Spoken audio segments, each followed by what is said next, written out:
Good evening, everybody. We'll start with college football down in Columbia this morning. Missouri held its fifth practice of the year as they broke out the full pads early on. Matty Mock finds Deshaun Blair down the sideline just like they've been doing it their entire lives. The defense continued to be the alpha dog at camp as once again they won the 7-on-7 drill after practice. So far, so good, but the key early on is getting better every day.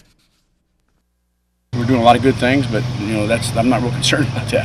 I'm concerned about we're fixing problems, whether they're fundamentals, techniques, whether they're offense, defense scheme, or kicking scheme, whether we got the right players, right spots, wrong spots. And I look for everybody to contribute that's out there. So when whoever out there, they're gonna pick the best people out there to play, and we're gonna win.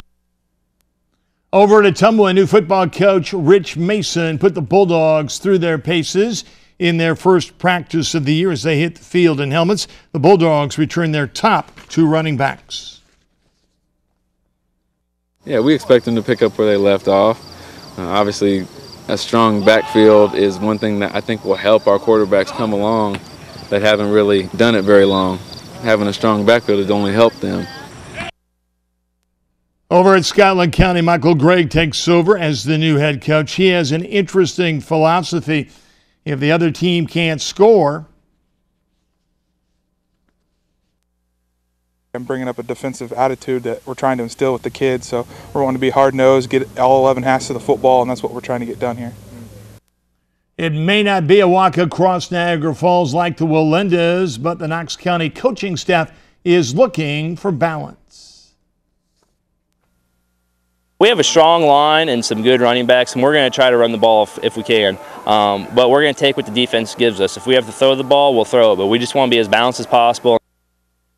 The Chiefs' Jeremy Macklin missed practice today with a strained neck. He suffered the injury yesterday during a scuffle with teammate Marcus Cooper. You can see the Chiefs' first preseason game of the year Saturday at 8 o'clock on KTVO CBS 3.2 starting at 8 o'clock. The Crooksville Cross Country team has been good in the past because they run as a group.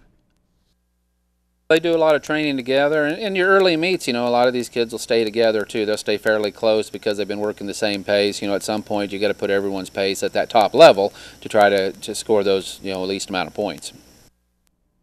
Volleyball started over at Ottumwa today. The Bulldogs were 17 up and 18 down last year, but with three starters returning, this could be the year that they get things turned around. Having Kaylee in the middle, stepping up a little bit, and Jalen Carter coming up into the plate a little bit more and doing more for us, along with Mackenzie Eaton.